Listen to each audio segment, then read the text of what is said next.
Namaskara. It is indeed an honor and privilege to be a part of the Nitya Nrutya Conference for the year 2020. My heartfelt gratitude to Guru Dr. Lalita Srinivasan and Srimati Manu Srinivasan for this wonderful opportunity. I am Janani Murali, daughter and disciple of Guru Srimati Padma Murali of Bengaluru. Today, as part of Thillana Tapestries, I will be presenting a Thillana in Raga Thilang set to Adi Tala, a composition of Sri Madurai T. Sethuraman. In this presentation today, I will be looking at three aspects of the Thillana and through the lens of this Thillana: context, rhythmic composition, and evolving choreography.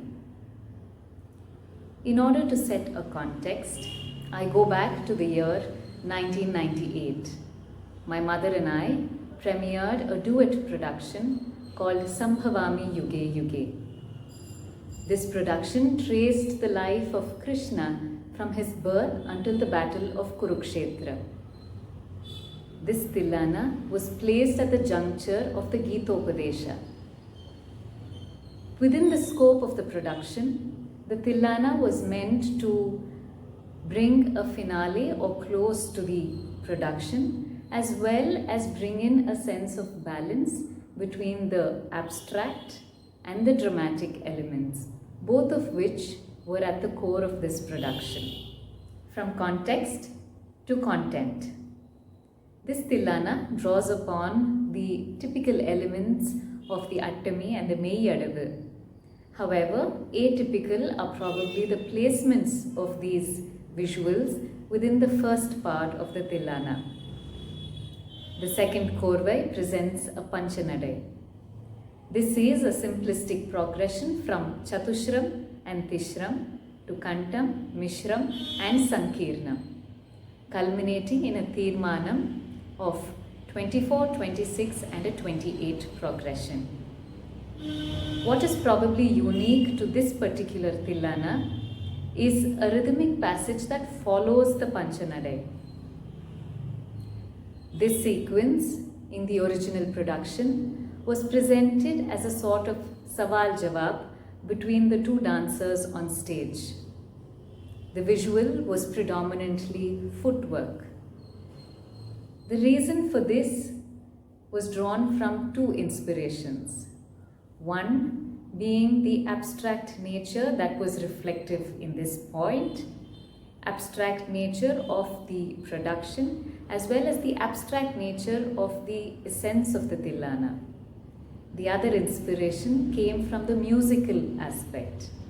Thilang as a raga derives its roots from the Hindustani genre, and therefore subtle inspirations are seen from the footwork of Kathak.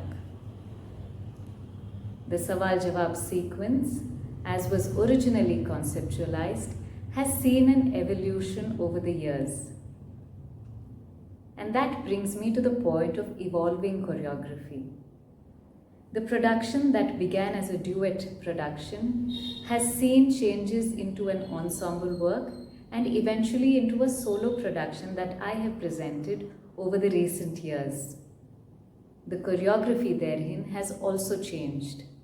And these changes are reflective of my understanding of the philosophy of the production, as well as my understanding of the technical elements of dance. The changes in the Thillana are also reflective of my understanding thus far. I am limited by age and experience, but I have been given the freedom to explore these aspects to the best of my abilities, and for that I am ever grateful.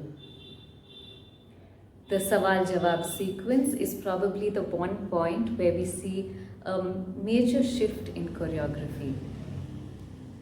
Over the recent years, I have explored this part conceptually, drawing from the dualities that were inbuilt into the rhythmic sequences for the Sawal Jawab. I explore the duality of Arjuna and Krishna, considering that this Thillana was placed soon after the Gitopadesha. Can footwork alone emote? Can gestures alone emote without facial expression? I explore this possibility in the first and second part of this sequence, where I see a difference between Arjuna's dilemma and Krishna's clarity, between Arjuna's questions and Krishna's affirmative answers. The sequence culminates in the duality of mortality and immortality.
Blessings of gurus, scholars, and connoisseurs of art, I humbly present to you a Thillana in Raga Thilang, set to Adi Tala, a composition of Shri Madurai T. Sethuraman, as part of a production that was premiered over 20 years ago, Sambhavami.